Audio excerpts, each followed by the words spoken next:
पंढरपूर करकम रोडवरती हिरव्यागार वनराईनं रंगलेल्या आणि निसर्गाच्या सानिध्यात प्रसन्न वातावरणात खवय्यांच्या सेवेसाठी सदैव तत्पर असलेलं हॉटेल उत्तम स्मृती भोसले उद्योग समूहाच्या संकल्पनेतून साकारण्यात आलेल्या आणि अल्पावधीतच लोकप्रिय झालेलं हॉटेल उत्तम स्मृती आम्ही देतो शुद्ध शाकाहारी आणि मांसाहारी जेवणाची उत्तम सोय। हॉटेल उत्तम स्मृती स्पेशल मटन थाळी, चिकन थाळी, मच्छी थाळी, राईस प्लेट, गावरान चिकन थाळी, काळा मसाला, तंदुरी, चिकन टिक्का, त्याचबरोबर 31 डिसेंबरच्या पार्श्वभूमीवर खास व्हेज आणि नॉन व्हेज खवय्यांसाठी हॉटेल उत्तम स्मृती यांच्या वतीनं 31 डिसेंबर ते 10 जानेवारी 2024 पर्यंत खास ऑफर। यामध्ये स्पेशल चिकन 65 फक्त 100 रुपये आणि चिकन थाळी फक्त 100 रुपये, तसंच वाढदिवस, अॅनिव्हर्सरी व इतर पार्टीसाठी स्वतंत्र अशा हॉलची सुविधा उपलब्ध। चला तर मग नववर्षाच्या स्वागतासाठी एक वेळ हॉटेल स्मृतीला भेट देऊया। आमचा पत्ता पंढरपूर करकम रोड, शंकरनगर, करकम। संपर्क 7700909999। मी महाराष्ट्र राज्य जनहित शेतकरी संघटना संस्थापक अध्यक्ष प्रभाकर भैया देशमुख या सोलापूर जिल्ह्यातल्या पंढरपूर येथील विठ्ठल मंदिर समितीची मुदत संपलेली असताना अद्याप मंदिर समिती बरखास्त केलेली नाही। एकीकडे शासनाने जिल्हा परिषद, पंचायत समिती आणि नगरपालिका बरखास्त करून तिथे प्रशासक नेमलेला आहे।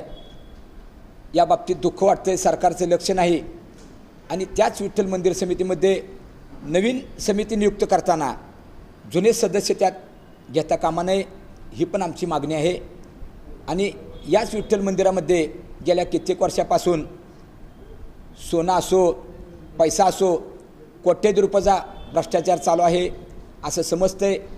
एकीकडे शिर्डीच्या साईबाबामध्ये महिन्यात, 2 महिन्याला, 6 महिन्याला, वर्षातून, दैनिकातून, मीडियातून किती किलो सोनं आले, किती ग्राम सोनं आले, किती देणगीरूपी, पैशारूपी देणगी आलेली आहे, ह्याचा हिशोब मीडियामधून, दैनिकामधून दाखवला जातो, तिरुपती बालाजीला दाखवला जातो।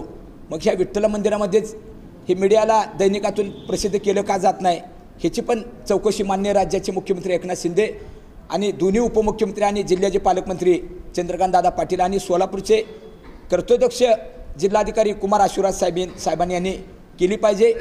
ही अतिशय महत्त्वाची मागणी आहे। आणि 1993ला बेनर्जी डॉक्टरने लिहिलेल्या पुस्तकात त्याचे पुरावे आहेत आमच्याकडं, की अक्षरशः त्या टायमाला छत्रपती शिवाजी महाराजांनी, पुन्हा माधवरावचे शिंदे, पुन्हा अहिल्याबाई होळकर, पेशव्यांनी हिरं, माणिक, मोती, जवाहर ते दान केलेलं आहे विठ्ठलाला मोठ्या मनानं। ते आम्हाला प्रत्यक्ष शासनाने समिती नेमून बघावं, दाखवावं। त्या समितीमध्ये आमचे 2 सदस्य घ्यावेत आणि ज्या देणगीपेटीमध्ये टाकलेले पैसे असो, 1 तोळ्याचं सोनं असो, लाकीट असो, साखळी देणगीपेटीत जाऊ शकते। तर त्या देणगीपेटीमध्ये सोनं आणि पैसे काढत असताना जर तिचं ऑन कॅमेरा, इन कॅमेरा, त्याचे सगळे पुरावे आम्हाला मंदिर समितीने आणि कार्यकारी अधिकारी आणि नायब तहसीलदार, व्यवस्थापकांनी दाखवले पाहिजेत। आणि ही आमची महत्त्वाची मागणी आहे। भक्तनिवासमध्ये चाललेल्या भ्रष्टाचाराची चौकशी झाली पाहिजे। गजानन महाराजाच्या मंदिरामध्ये 35-40 रुपयाला जेवण दिलं जातं वारकऱ्यांना, येणाऱ्या भक्तांना, आणि त्याच्याच शेजारी भक्तनिवास आहे। त्या भक्तनिवासमध्ये 200 ते 250 रुपयाला ताट दिलं जातं। मग हा फरक कसा काय का? दुबईवरनंही किराणा बाजार माल मागवला जातो का? परंतु ह्यात मोठा भ्रष्टाचार आहे। आणि अक्षरशः तिथं राहायला गेला वारकरी माझा भारत देशातून आलेला, तर 1000 रुपये, 800 रुपये त्या रूमला भाडं घेतलं जातं। त्याच्याच शेजारी गजानन महाराजाच्या इथं 3-4 लोक असतील तर 300 रुपये घेतात, 2 माणसं असतील तर 150 रुपये घेतात। ही तफावत का? ही काय नक्की काय प्रकार आहे? तर हा खूप मोठा भ्रष्टाचाराचा प्रकार आहे। ह्यांना त्याचं कमिशन मिळतंय। आणि दुसरी महत्त्वाची मागणी अशी की गोशाळेमध्ये सुद्धा मोठा भ्रष्टाचार झालेला आहे आणि त्याची चौकशी झाली पाहिजे। सीएने रेकॉर्डला नोंद केलेली आहे की ऑडिटमध्ये की इकडं कच्च्या नोंदी झालेत सोन्याच्या, मग त्याचं व्हॅल्युएशन का झालं नाही? त्याला व्हॅल्युएशन न व्हायला शासन जबाबदार आहे का, विठ्ठल मंदिर समिती का कार्यकारी अधिकारी? याची ॲडव्होकेट दत्तात्रय खडतरे आमच्या दोघांच्या नेतृत्वाखाली पंढरपूर येथे शिवाजी महाराज चौकात गेल्या 13-14 दिवसापासून बेमुदत धरणे आंदोलन चालू आहे। भजन आंदोलन केलं त्यांना जाग आणण्यासाठी। तर अद्याप त्याची दखल घेतलेली नाही. एकीकडे चंद्रकांत पाटलांनी आम्हाला टाळाटाळ केल्यामुळे त्यांचा आम्ही जोडे मारून आम्ही निषेध केला. एकीकडे भुमरे साहेबांनी आमची भेट घेतली नाही म्हणून आम्ही मुख्यमंत्र्यांना विनंती करतोय की त्यांचा राजीनामा घ्यावा, चंद्रकांत पाटलांचाही राजीनामा घ्यावा. माझ्या सोलापूर जिल्ह्यात एवढे अभ्यासू भाजपचे शिवसेनेचे आमदार असताना माझ्या जिल्ह्याचा पालकमंत्री का केला जात नाही, हे पण मी त्या राज्याच्या मुख्यमंत्री आणि दोन्ही उपमुख्यमंत्र्यांना मी आव्हान करतोय. आणि या बाबतीत जोपर्यंत आम्हाला निर्णय मिळत, विठ्ठल मंदिर समिती बरखास्त केलेलं लेखी मिळत नाही, भ्रष्टाचारची चौकशी करतो असं लेखी मिळत नाही. आणि येत्या थोड्याच दिवसात, आता 4 दिवसांनी नरेंद्र मोदी साहेबांचा दौरा आहे, तर त्या नरेंद्र मोदी साहेबांना सुद्धा माझी विनंती आहे की तुम्ही निर्यात बंदी उठवावी. पुन्हा अजितदादा पवारांबद्दल तुम्ही NCPच्या लीडरने केलेल्या भ्रष्टाचाराची चौकशी व्हावी तुम्ही म्हणता. लाखो लोकांनी, कोट्यधी लोकांनी देशातल्या ती बघितलेलं असताना परत 4 दिवसात तुम्ही अर्थमंत्री पद देता. मग तुम्ही गाडी भरून पुरावे असलेले देवेंद्र फडणवीस साहेब आणि गोपीनाथ मुंडे साहेब स्वर्गीय म्हणले, तर त्यात भ्रष्टाचार नक्की कुणाचा आहे हे पण त्यांना अर्थमंत्री केले. मग NCPतल्या लीडरनी कुणी 70,000 कोटीचा भ्रष्टाचार केला आहे ते पण नरेंद्र मोदी साहेबांनी त्याचा सोलापूरच्या सभेत खुलासा करावा. निर्यात बंदी उठवावी, बॅलेट पेपरवर मतदान घ्यावं. साहेब आता येणार आहेत, मग आता तुम्ही आंदोलनाला मागील 14 दिवसापासून बसला आहात, त्यासाठी तुम्ही काय करणार आहे? आम्ही आता मोदी साहेबांचं लक्ष वेधण्यासाठी आणि महाराष्ट्र राज्य सरकार किती बेफिकीर आहे, बेजबाबदार आहे हे त्यांच्या लक्षात आणून देण्यासाठी पोलीस डिपार्टमेंटला आम्ही निवेदन देऊन त्यांच्याकडून परवानगी घेऊन आम्ही काळे झेंडे दाखवून त्याचा निषेध व्यक्त करणार आहे.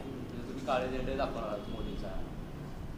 पंढरपूर शहरातील तुम्ही मला म्हणालात की 4 लोकप्रतिनिधी आहेत आणि त्यांचं दुर्लक्ष आहे विठ्ठल मंदिर समितीच्या ह्याच्यावर, काय सांगू शकता? नाही, बरोबर आहे. माझं मत आहे 4 आमदार पंढरपूर तालुक्यातनं विभागणी झाल्यामुळं 4 आमदार आहेत.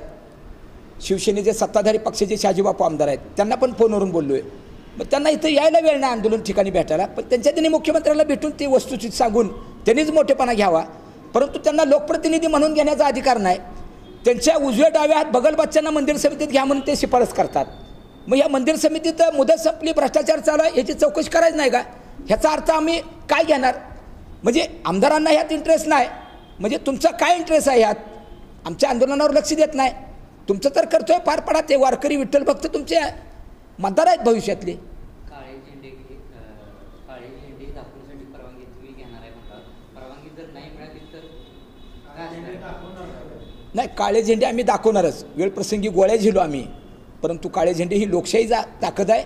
आणि मोदी साहेबांचं एक दुःख वाटतं की ती महाराष्ट्रातल्या शेतकऱ्यांच्या आत्महत्येवरती किंवा धनगर समाजाला आरक्षण आणि मराठा समाजाला आरक्षण का देत नाही या बाबतीत एक शब्दही ते बोलत नाहीत. ही भारत देशाचे पंतप्रधान आहेत, ही दुर्दैवाची बाब आहे. किती तर धनगर समाजाच्या आणि मराठ्याच्या मुलांनी आत्महत्या केलेल्या आहेत, हे पण महत्त्वाचं वाटतं मला बोलताना.